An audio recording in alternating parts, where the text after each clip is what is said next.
Man, what's going on, guys? Another day, another episode. So today, as you see here, we have some back and shoulders. Okay, so with this back and shoulder workout, as I told you last video, I always start my workouts with pretty much legs every single day because I believe that the foundation needs to be built. When you have strong legs, the rest of your body generally is pretty strong as well. So today, we're going to be talking about body shaming, fat shaming, and why being a natural in 2021 is so, in quotes, hard for some people. So, fat shaming, body shaming. What is this whole dilemma? Everybody makes a huge deal about calling out the reality. If somebody is fat, we need to pretty much walk on eggshells and not remind them of their poor decisions and habits. Now, I always believed in turning misery to mastery. And my main upbringing, I was fat.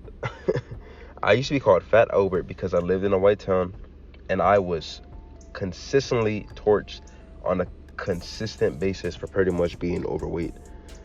5'8", 210 pounds as a lineman is where I stood with my stature as a freshman in high school. Did I get down on myself? Did I say, hey man, you guys are fat shaming and body shaming? Or did I get in my bag and did I begin to upgrade my programming, which is the way I thought, my habits, my actions, and ultimately my life?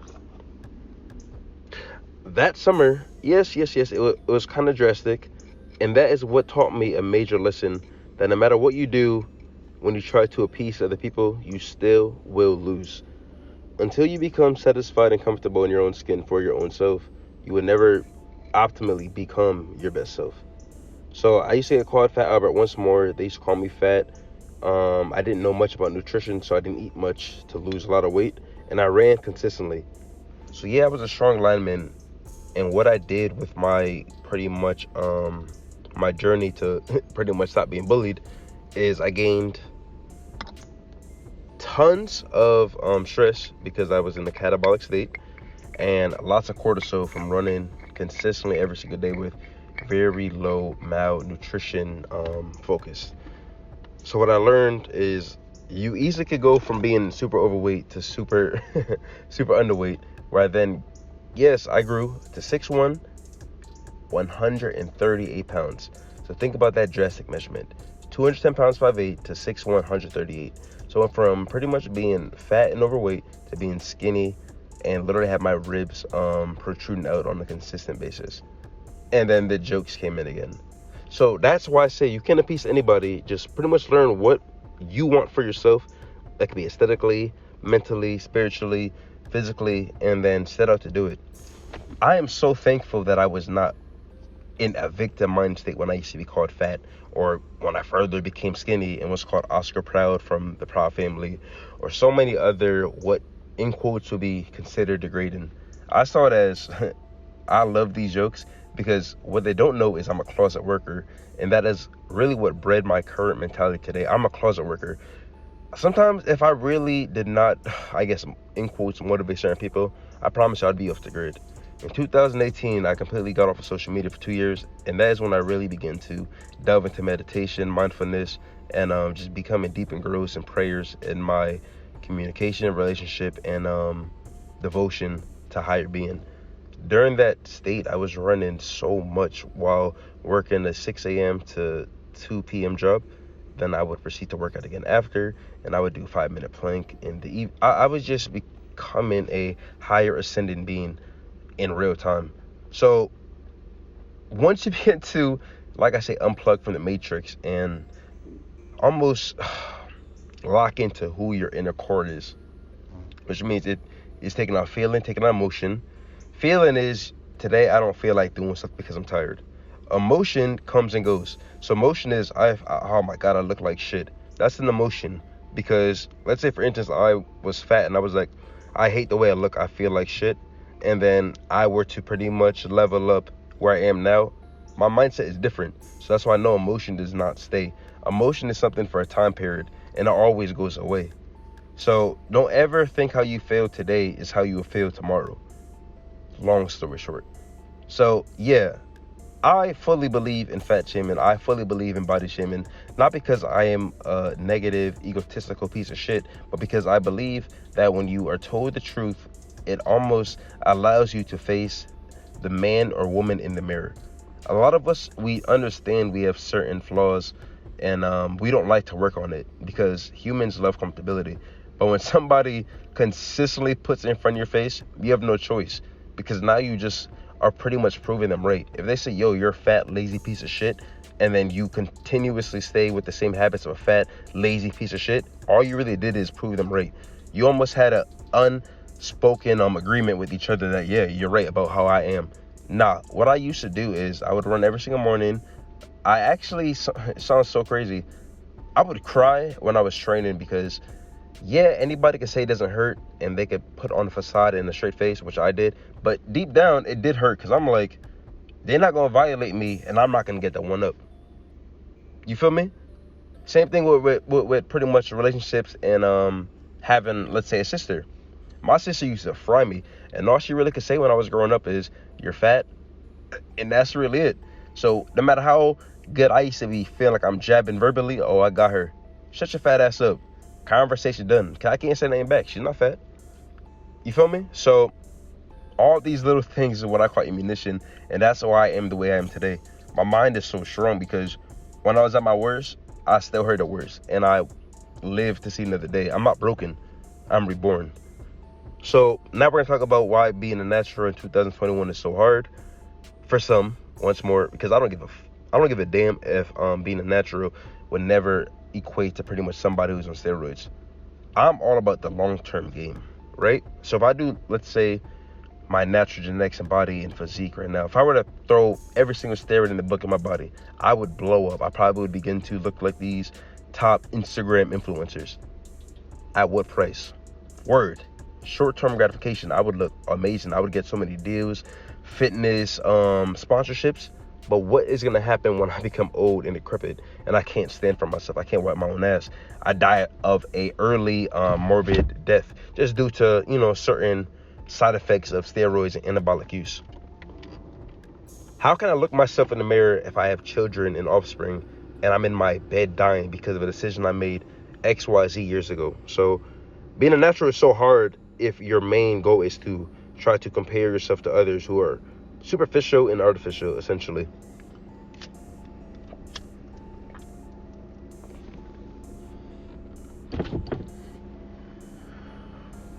So why is it that everybody wants to compete? Why is it that everybody wants to be the next Chris Bumstead or the next Simeon Panda? That's because everybody wants what they have, not what they are gonna receive. You feel me? We understand that steroids are bad because there's so many different things. Even look at Lance Armstrong. I read his book, My Way Back to the Bike, and it's so hard to read about somebody who was at the top of the fame, almost seen as a superhuman, Superman in the flesh on a bike, and then to be literally brought down to the lowest state of his life, throwing up, praying to God every day. He would wake up the next day when doing certain chemotherapy sessions and just feeling his insides dying. He said he was coughing up blood, spewing out venomous, pretty much foul smells, which is a byproduct of, chemotherapy sessions.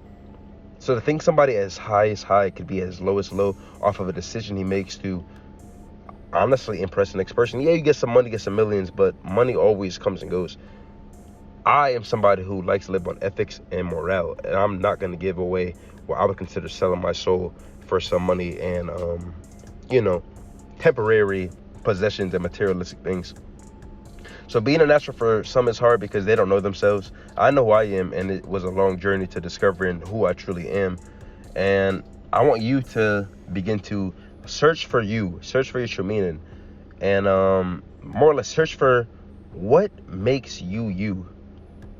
You feel what I'm saying? What makes you you? If you spend all your time looking at videos and other people describing what makes them, and then you try to take what they're using and you're so confused and you try to put them on a pedestal like, wow, they're so blessed. I'm doing the same routine they're doing and it's not working. You know why it's not working? Because it's their formula, not yours. You need to search what is your formula, and the best way to trial out different things to see what fits is to throw different things at the wall. Like I said, this generation is so scared of trial and error. I live off of trial and error because I know at the end of the day I could try a million things, and if 10 things fits my formula that actually begins to elevate my life for the better, who gives a damn that I put so much effort into trying new things? Thank God I never would have stopped. Think about Thomas Edison, for instance, right? Let's say, for instance, he's tried to get the whole thing with the light bulb. Is that his name? Jefferson Edison? I don't know what his name is. But let's say he tried to do the thing with the light bulb and it didn't work. But he'd still be living in some medieval dark times. Thank God my man really tried 10,000 times for one solution, for one spark of light. Thank God. Now, do what you must do for yourself. Do what you must do to find yourself. And never give up on yourself. Those 3 things right there is always going to be a total compilation for your success. Lizzo, that's another one we're going to talk about today. I just saw a post on her doing something with like, how do you guys do, in quotes, what I eat in a day and look so good? The reason why is once you have an idea on nutrition, and even if you don't know about nutrition, you just know the laws of thermodynamics, right? When I was in college, I didn't know about nutrition, but I was stupid lean because I just put 2 and 2 together. If I run a little bit further, I eat a little bit more food, I'm still going to be in great shape. So when they say you can't outrun or outwork out a bad diet, that is crap. You can. Very, very easily, in fact. But it's not the best idea.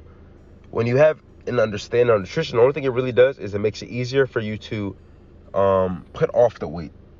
For instance, what I could have done and then actually gain weight at a faster rate, I now just kept running, whereas I could have just dropped my calories and kept the same pretty much work effort, and I probably would have been shredded to the bone a lot earlier. But that's okay. You live and you learn. That's the name of the game, and the old saying that will never go away.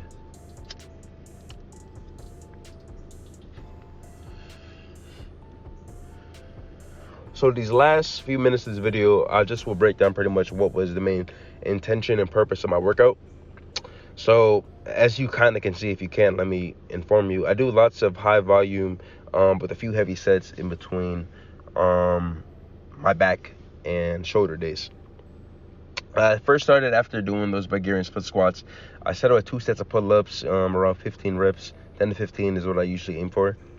Following that, I began to warm up my lats, and I did a pretty much like a face pull variation while sitting on the ground and pulling it directly to my face for 2 sets. Following that, I did another very high set of, I don't know what to call those, I guess it's not really a pullover, so maybe it's like a row variation, I don't know, with pretty much a D-grip handle. So when you do that and you bring it straight up to your chest and you keep your elbows as far back as possible with a row motion, your lats get so activated, as well as your mid-trap and your rear delts. They get fried up. So I do 2 sets of those for 20 reps to make sure my back is filled with blood, and then I move to the lat pull downs, and I start with 70 pounds and I go up by 10 up until that point I get to around like 140, 150, and I do those for 10 reps. Following that, I go over and I do some chest supported rows with some dumbbells. You could also use the machine they have at the gym. And with that, what I do is I do, of course, high reps, really feel that squeeze, feel that engagement, and then I, at the end, do a drop set. After 4 sets of that, I do a drop set, and I do 1 single arm to 30. Following that, generally what I do is I go over to pretty much like the squat rack. Like I said, I'm just kind of remember what I did. I go to the squat rack and I do some shrugs, barbell shrugs, and I superset that with some ladder raises.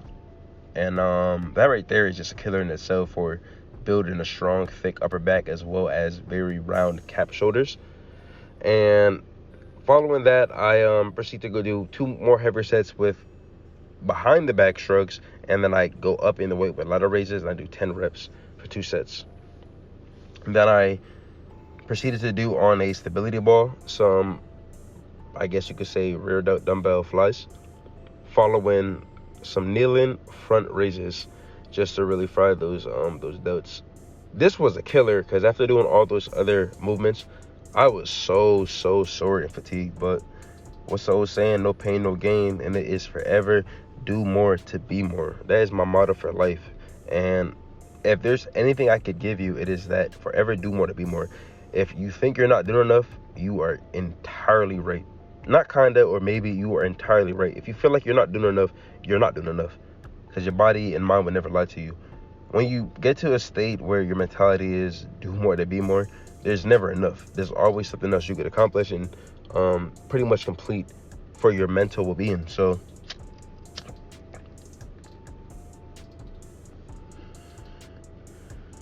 do more to be more. Embrace fat shaming and body shaming.